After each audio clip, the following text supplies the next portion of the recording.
আসসালামু আলাইকুম, কেমন আছেন আপনারা সবাই? আজকে আমরা তৈরি করব মজাদার ডিম পরোটা অথবা মোংলাইও বলে এটাকে। এটা বিকালের নাস্তা হিসেবে খুবই পারফেক্ট এবং মজাদার একটা নাস্তা হতে পারে।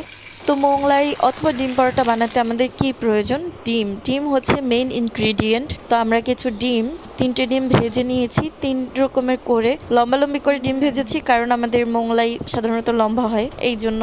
এখন আমরা মোংলাইয়ের যে ডোটা ওইটা বেলে রুটি বানিয়ে ওটার মধ্যে ডিম দিয়ে তারপর ওইটা আমরা মোংলাই তৈরি করে সেটা তেলের মধ্যে দিয়ে দিব। ভালোভাবে নেড়ে চেড়ে ভালো করে অল্প আঁচে ভেজে নিয়ে তারপর উঠিয়ে নিব। এরকম আমরা কয়েকটা বানিয়েছি ঘরের সবার জন্য। রেসিপিটা খুবই সহজ, আপনারা দেখতেই পাচ্ছেন, খুবই সহজ। মেন ইনগ্রিডিয়েন্ট ডিম যেভাবে ভাজে ওইভাবে ডোটা তৈরি করে নিলেই হবে।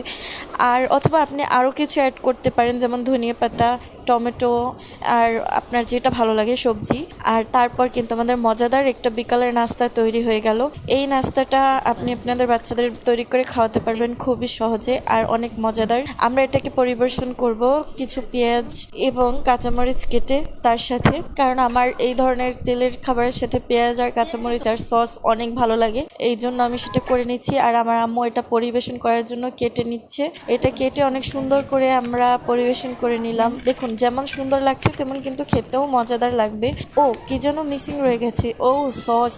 আচ্ছা, সসও দিয়ে নিয়েছি। এবার লাগছে না এটা পারফেক্ট? তো অবশ্যই বাসায় ট্রাই করে দেখবেন, খুবই সুস্বাদু আর খুবই সহজ।